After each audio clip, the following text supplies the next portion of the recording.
स्वागत है आपका अपने YouTube channel future career academy में। तो जैसा कि आप सबको पता है कि हमारे चैनल पर Navodaya school, Sainik school, military school, olympiad, NTSC or entrance exam की प्रिपरेशन आप कर सकते हो। तो अब हम मैथ का चैप्टर 2 जिसका नाम है एलसीएम एंड एचसीएफ आपके लिए लेकर आ चुके हैं। जिन स्टूडेंटों ने हमारा नंबर सिस्टम का पार्ट 1 पार्ट 2 नहीं देखा है तो हम इस वीडियो के डिस्क्रिप्शन उसकी लिंक आपको दे देंगे। तो सबसे पहले जाकर वीडियो को देखें और उसके बाद इस वीडियो को आगे पूरा देखें। तो चलिए शुरुआत करते हैं। सबसे पहले हमें एलसीएम और एचसीएफ जो हमारा चैप्टर नंबर 2 है इसका पहले पूरा बेसिक कॉन्सेप्ट पढ़ेंगे।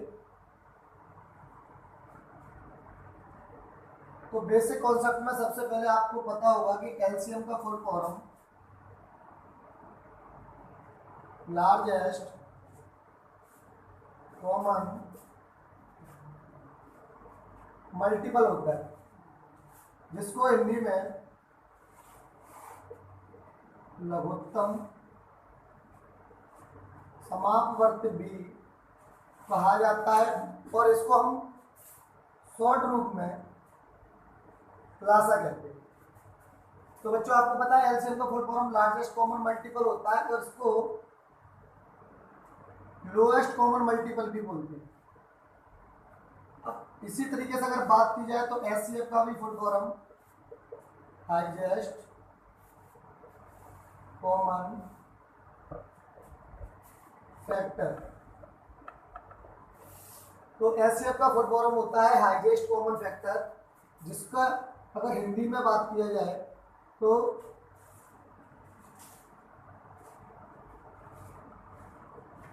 महत्तम समापवर्ती होता है, जिसको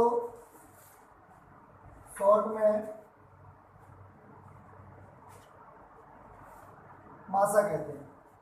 तो बच्चों देखिए यहाँ पर जो एलसीएम का फुल फॉर्म होता है इसको चाहे आप लार्जेस्ट कॉमन मल्टीपल कह लो या उसे आप लोएस्ट कॉमन मल्टीपल कह लो, जिसको हिंदी में हम सब लोग लघुत्तम समापवर्ती कहते हैं और जिसको शॉर्टकट में अपन लासा कहते हैं। इसी प्रकार से अगर एचसीएफ की बात की जाए तो इसका फुल फॉर्म में हाईएस्ट कॉमन फैक्टर और इसको हिंदी में क्या कहते हैं, महत्तम समापवर्ती, इसको शॉर्टकट में मासा कहा जाता है। तो बच्चों अब बात करते हैं कि एलसीएम और एचसीएफ पे कौन से फॉर्मूले डिपेंड करते हैं, इनका आपस में रिलेशन क्या है। तो आइए देखते हैं। अब एलसीएम और एचसीएफ के ऊपर जितने भी फॉर्मूले हैं उस पर हम बात करते हैं।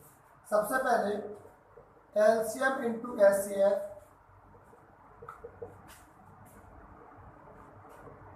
First number into second number.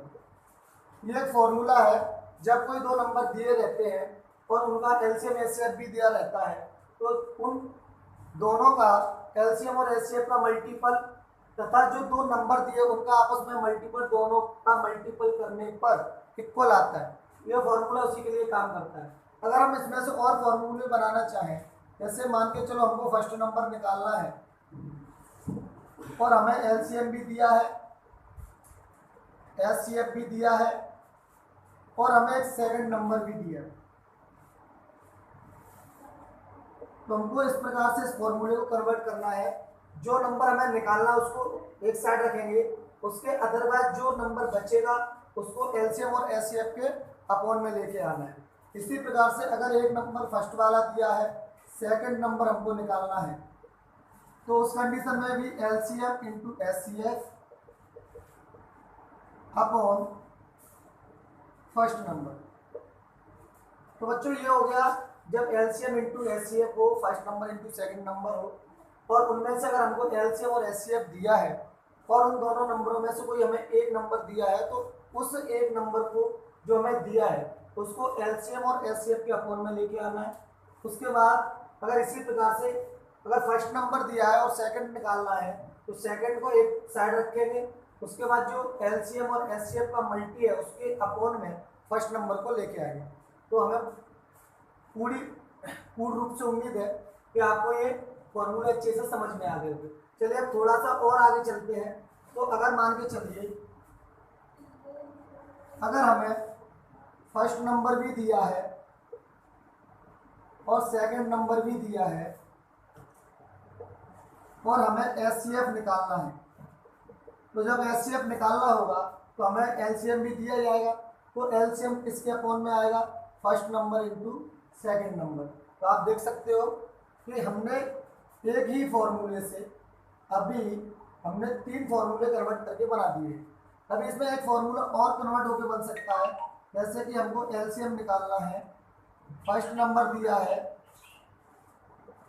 Into second number दिया है, और हमको एलसीएम निकालना है और एचसीएफ भी दिया है। तो first number into second number और अपॉन में क्या रखेंगे, एचसीएफ। तो हमारा जो मेन फॉर्मूला है LCM into HCF equal to first number into second number. इसमें से हम और एक्स्ट्रा 4 फॉर्मूले कन्वर्ट करके बना सकते हैं। जैसे कि मैं एक बार दोबारा रिपीट करता हूँ, आप अच्छे से समझ लें कि ये जो फर्स्ट नंबर है, फर्स्ट नंबर अगर हमको निकालना है और सेकंड नंबर दिया गया है, एलसीएम और एचसीएफ भी दिया गया है, तो एलसीएम इंटू एचसीएफ और अपॉन में लिखेंगे सेकंड नंबर। इसी प्रकार से अगर हमको सेकंड नंबर निकालना है, कोई एक नंबर पहले से दिया गया है, तो उसमें भी हम एलसीएम इंटू एचसीएफ के अपॉन में क्या लेके आएंगे, फर्स्ट नंबर लेके आएंगे। इसी प्रकार से अगर फर्स्ट और सेकंड दोनों नंबर पहले से दिए गए हैं और हमको एचसीएफ निकालना है, तो इस कंडीशन में इसका मतलब है कि फर्स्ट नंबर भी होगा, सेकंड नंबर भी होगा और हमको एलसीएम भी दिया जाएगा। तो इस कंडीशन में फर्स्ट नंबर लिखेंगे इंटू सेकंड नंबर लिखेंगे और अपॉन में एलसीएम रखेंगे। अगर एचसीएफ की जगह अगर हमको एलसीएम निकालना होगा तो इस कंडीशन में first number into second number और अपॉन में एचसीएफ लिखते हैं।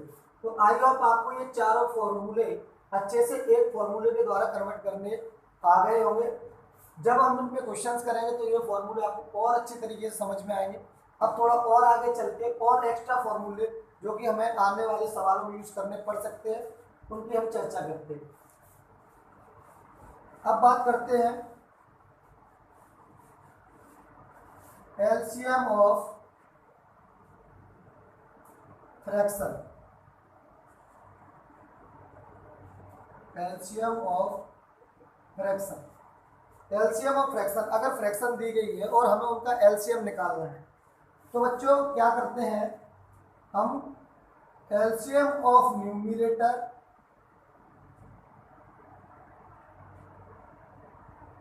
अपॉन एचसीएफ ऑफ डिनोमिनेटर, ठीक है। न्यूमरेटर को हिंदी में क्या कहते हैं, अंश, और डिनोमिनेटर को कहते हैं हर। तो बच्चों अगर हमको एलसीएम निकालना है फ्रैक्शनों का, तो इसका ये जो फॉर्मूला होता है, जो इसका ऊपर वाला पार्ट होता है उन सब का क्या लेते हैं, एलसीएम लेते हैं, और जो इसका नीचे वाला पार्ट होता है जिसको हम डिनोमिनेटर कहते हैं, हिंदी में जिसको हर कहा जाता है, उसका हम एचसीएफ लेते हैं, ठीक है। इसी प्रकार से अगर फ्रैक्शनों का एचसीएफ निकालना हो, एचसीएफ ऑफ फ्रैक्शन, तो इस कंडीशन में जो न्यूमरेटर होता है जिसको हम अंश कहते हैं, उसका हम निकालते हैं एचसीएफ, और जिसका डिनोमिनेटर होता है उसका हम निकालते हैं एलसीएफ, ठीक है। कैसे लिख सकते हैं, अंश का एचसीएफ या मासा अपॉन हर का एलसीएम, हिंदी में शॉर्ट में प्लाजा। तो बच्चों देखिए, जब फ्रैक्शनल के रूप में इक्वेशन दिया हो और हमको उसका एलसीएम निकालना हो, तो हमारे लिए ये फॉर्मूला काम करता है। जो फ्रैक्शन का ऊपर वाला पार्ट होता है जिसको हम न्यूमरेटर कहते हैं, उसका हमें एलसीएम निकाल के रखना है, और उसका जो नीचे वाला पार्ट होता है जिसको हम डिनोमिनेटर कहते हैं, उसका हम एचसीएफ निकालते हैं। इसी प्रकार से बच्चों अगर उसी फ्रैक्शन का हमें एचसीएफ निकालना हो, तो इस कंडीशन में ऊपर वाले पार्ट को जिसको हम न्यूमरेटर कहते हैं उसका हम एचसीएफ निकालते हैं, और उसका जो नीचे वाला पार्ट होता है जिसको हम डिनोमिनेटर कहते हैं उसका हम क्या निकालते हैं, एलसीएम निकालते हैं। हिंदी में अगर इसकी बात की जाए तो हम इसको अंश का एचसीएफ यानी शॉर्टकट में मासा और हर का एलसीएम कह सकते हैं।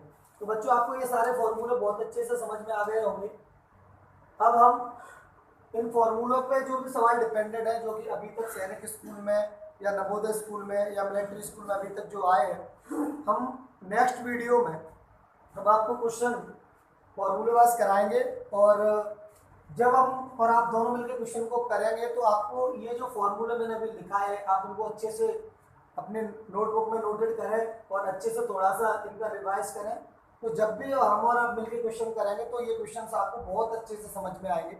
तो बच्चों अगर आप भी घर बैठ के Navodaya school, military school, Sainik school आप इंट्रेंस एग्जाम की प्रिपरेशन करना चाहते हो और एक ही चैनल से मैथ बहुत अच्छी तरीके से पढ़ना चाहते हो तो आप हमारे चैनल को सब्सक्राइब करें, ज़्यादा से ज़्यादा शेयर करें और बेल आइकन को दबा के ऑल पर क्लिक कर दें, जिससे हम जो भी वीडियो अपलोड करें उस वीडियो की नोटिफिकेशन आप तक पहुंचती रहे।